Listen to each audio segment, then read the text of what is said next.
మొదట పూర్వపు పశ్చిమ గోదావరి జిల్లా బీజేపీ ప్రెసిడెంట్గా పోయి కాంగ్రెస్ ప్రెసిడెంట్గా చేశారు. తర్వాత నిడదవోలు బీజేపీ ఇన్ఛార్జిగా చేశారు.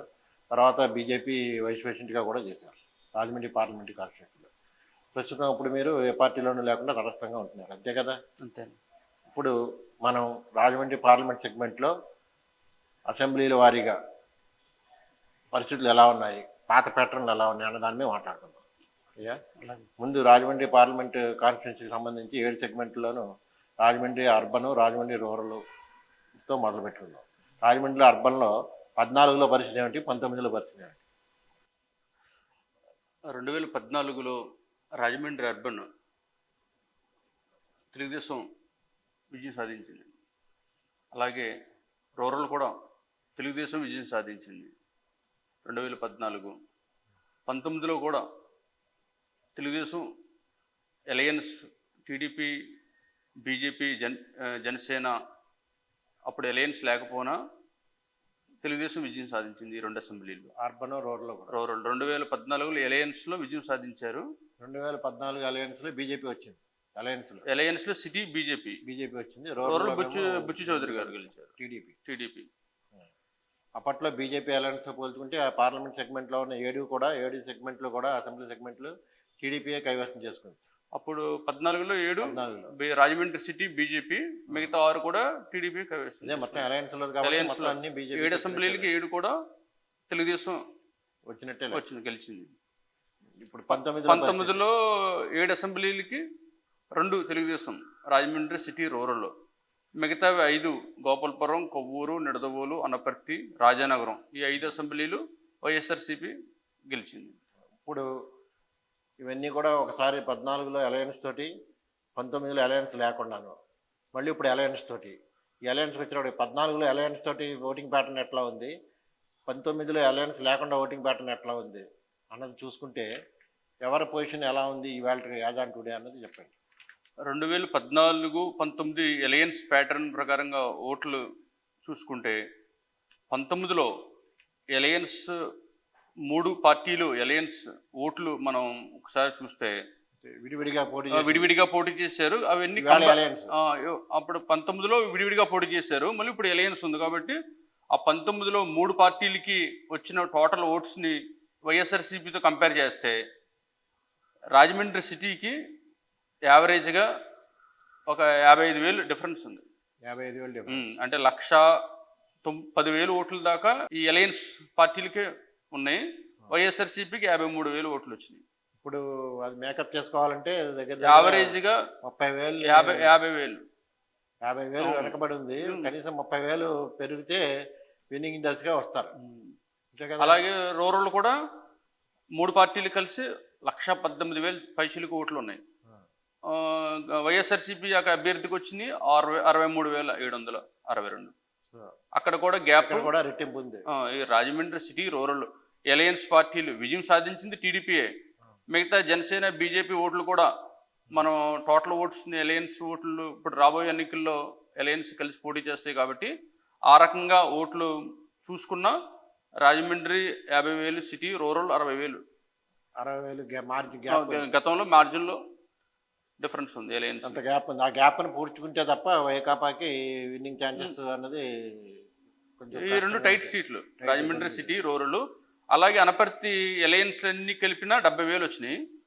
విడిగా వైఎస్ఆర్సీపీకి 111,000 పైచీలకు వచ్చినాయి 19లో ఈ అలయన్స్లు అన్నీ కలిపితే. రాజనగరం కూడా 90,000 వైఎస్ఆర్సీపీకి వచ్చినాయి. అలయన్స్ పార్టీలు అన్నీ కలిపి 80,000. అక్కడ 10,000 వైఎస్ఆర్సీపీ మెజార్టీ ఉంది. సో రాజానగరం, అనపర్తి 30,000 డిఫరెన్స్ ఉంది వైఎస్ఆర్సీపీకి యావరేజ్గా. ఆ ఓటింగ్ ప్యాటర్న్ బట్టి చూస్తే అనపర్తి, రాజానగరం, అనపర్తి, రాజానగరం, కొవ్వూరు, గోపాలపురం 4 వైఎస్ఆర్సీపీ కంఫర్ట్గా ఉంది. మన 19లో ఎన్నికలు అలయన్స్ పార్టీలు మనం చూసుకుంటే నిడదవోలు అలయన్స్ పార్టీలు అన్నీ కలిపి 83,400 వచ్చినాయి. వైఎస్ఆర్సీపీకి 80 ఎక్కువ అయ్యా. అంటే అక్కడ యావరేజ్గా 2,500 ఓట్లు అలయన్స్ పార్టీకి ఎక్కువ ఉంది. ఈ జిల్లాలో 7 అసెంబ్లీలకి అలయన్స్లో ఓట్లు చూస్తే 3 తెలుగుదేశం అలయన్స్, 4 వైఎస్ఆర్సీపీకి గత ఎన్నికల్లో జరిగిన ఓట్లు ఆ పరిశీలిస్తే ఓటింగ్ ప్యాటర్న్ చూసి సమీక్షిస్తే మాత్రం కంఫర్టబుల్ పొజిషన్ ఉమ్. 4 నాలుగింట్లో వైఎస్ఆర్సీపీ, 1, 2, 3 తెలుగుదేశం అలయన్స్ తెలుగుదేశం అలయన్స్ కి కంఫర్టబుల్ కంఫర్టబుల్ కనబడుతోంది. కనబడుతుంది. మనం ఈ ఊహించి చెప్పట్లేదు, ఓటింగే ఓటింగ్ ఎవరెవరుగా ఎన్ని ఓట్లు వచ్చినాయో.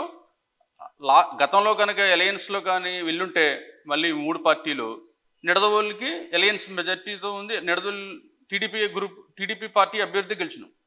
ఆల్రెడీ తెలుగుదేశం సిటీ రూరల్ వాళ్ళే గెలిచారు, తెలుగుదేశం వాళ్ళు. విడిపోయినా సరే కూడా అప్పుడు రూలింగ్ పార్టీ తెలుగుదేశం నుంచి విడిపోయి విడివిడిగా పోటీ చేసినా సరే కూడా యాంటీ ఎంకంబరెన్స్ అన్నది బాగా ఎక్కువగా ఉండడం బట్టి అది ఎలా విడివిడిగా పోటీ చేసినా సరే కూడా గవర్నమెంట్కి వ్యతిరేక ఓట్లు చీలిపోయినా సరే కూడా వైకాపాకే ఎక్కువ మార్జిన్ కనబడింది. కలిసి పోటీ చేసినా, ఒకవేళ గతంలో కానీ 19లో కలిసి పోటీ చేసినా ఒక సీట్ ఎక్స్ట్రా వచ్చింది.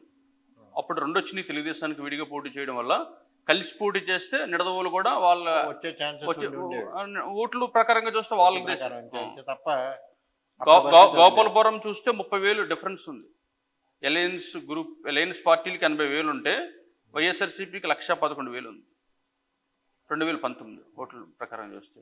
కొవ్వూరు 80,000 వైఎస్ఆర్సీపీకి వస్తే ఈ అలయన్స్ పార్టీల ఎన్నికలు 67,000 ఉన్నాయి.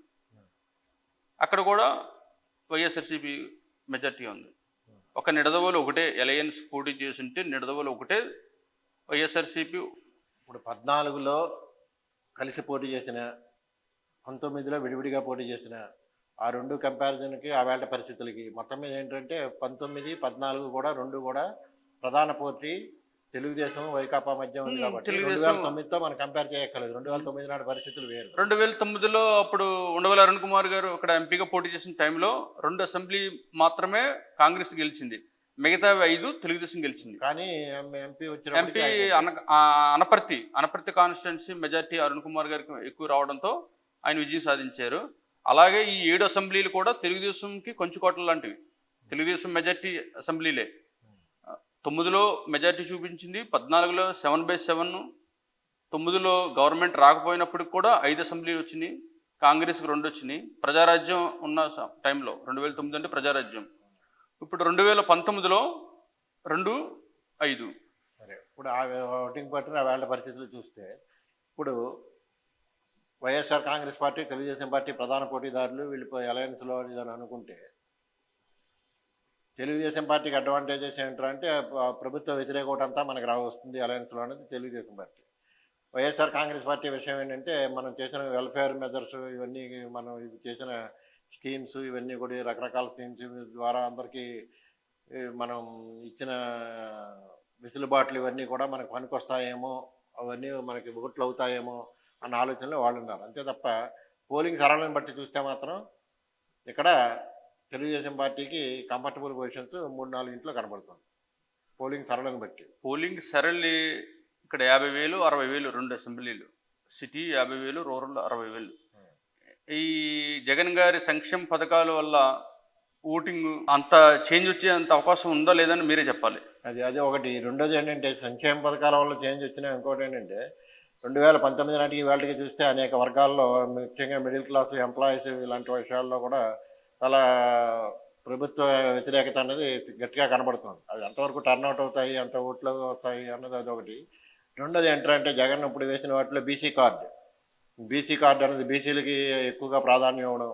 బీసీలకి ఒక రకంగా చెప్పాలంటే ఎక్కువగా ప్రాధాన్యం అంటే డ్యూ షేర్ అని అంటారు చూసారు, ఆ విధంగా అనుకుంటే మొత్తం 25 పార్లమెంటు నియోజకవర్గాలు ఉంటే 25లో 11 స్థానాల్లో బీసీలనే ప్రయోగించడం, బీసీ అభ్యర్థులను నిలబెట్టారు. ఈస్ట్ వెస్ట్ గోదావరి జిల్లాలో చూసుకుంటే ఎర్రస్ట్వైల్ ఈస్ట్ వెస్ట్ గోదావరి జిల్లాలో చూసుకుంటే వెస్ట్ గోదావరిలో 2 పార్లమెంట్ సెగ్మెంట్స్ ఉంటే రెండింటిలో కూడా ఏలూరు, నరసాపురం 2 కూడా బీసీ క్యాండిడేట్లనే పెట్టారు. రాజమండ్రి పార్లమెంట్లో చూసుకుంటే రాజమండ్రిలో కూడా బీసీ క్యాండిడేట్నే పెట్టారు. అమలాపురం ఎటు ఎస్సీ రిజర్వ్డ్ కాబట్టి అది అక్కడ సరిపోయింది. కాకినాడ ఒకటే కాపుకి ఇవ్వడం అనేది జరిగింది. ఇది జరుగుతున్నది. అంటే బీసీ సెగ్మెంట్ కులాల వారీగా చూస్తే బీసీలకు ఎక్కువ ప్రాధాన్యం ఇచ్చిన పార్టీగా ఇది కనబడుతోంది. అయితే బీసీ టర్న్అవుట్ ఉంటుందా ఉండదా, మీ అభిప్రాయం ఏంటి? జగన్మోహన్ రెడ్డి గారు సోషల్ ఇంజనీరింగ్ చేస్తున్నారు. 19 ఆయన విజయం సాధించే వరకు ఆయన యొక్క గ్లామర్, ఆయన అపోజిషన్ లీడర్లో రాష్ట్రానికి అపోజిషన్ నాయకుడిగా, ప్రతిపక్ష నాయకుడిగా పనిచేశారు. అంతే. వైఎస్ఆర్సీపీది ఆయనకి పనిచేసింది కాంగ్రెస్. రాజశేఖర రెడ్డి గారి ఇమేజ్ అంతా 2014 ఎన్నికల వరకు పనిచేసింది, ఫస్ట్ టైం ఎలక్షన్ కాబట్టి. 14 తర్వాత 19కి 50% ఈయన సొంత ఇమేజ్తోనే అధికారంలో తీసుకొచ్చారు. 19 వరకు ఆయన ఏం చేయలేదు. ఇక్కడ ప్రతిపక్ష నాయకుడిగా ఉన్నాడు, కానీ పథకాలు కానీ ఆయన ఇచ్చిన మేనిఫెస్టో అమలు చేస్తారా లేదో ఎవరికి తెలియదు. ఆయన గెలిపించాలనే ఉద్దేశంతో గెలిపించారు.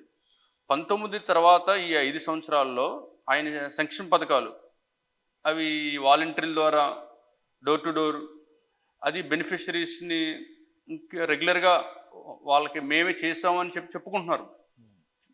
గతంలో చేసింది కూడా చెప్పుకోలేని ప్రభుత్వాలు ఉండే కాంగ్రెస్ గవర్నమెంట్ ఉండగా. ఇప్పుడు జగన్మోహన్ రెడ్డి గారికి అడ్వాంటేజ్ ఏంటంటే వాళ్ళకి వాలంటీర్ల ద్వారా, ఈ కార్యకర్తల నాయకులు అయితే ప్రతి ఇంటింటికి తిరిగి మేము చేసామని చెప్పరు, అంత సమయం కూడా ఉండదు. జగన్ గారు సోషల్ ఇంజనీరింగ్ భాగంగా ఈ ఎవరెవరు సామాజిక వర్గాలు ఓట్లుతో గెలవచ్చు, ఎవరికైతే సీట్ ఇస్తే మనకి అనుకూలంగా ఉంటుందని అదే కాన్సెప్ట్తో రాజమండ్రి మళ్ళీ బీసీ అభ్యర్థికి గూడూరు శ్రీనివాస్ గారికి ఇవ్వడం జరిగింది. ఏలూరు బీసీ అభ్యర్థికి, నర్సాపురం బీసీ అభ్యర్థికి. ఆయన చేసినంత సోషల్ ఇంజనీరింగ్ చేస్తున్నాడు ఆయన. ఆ రిజల్ట్ అన్నది ఎలా ఉంటుంది అన్నది మనం ఈ ఎన్నికలో చూస్తాం.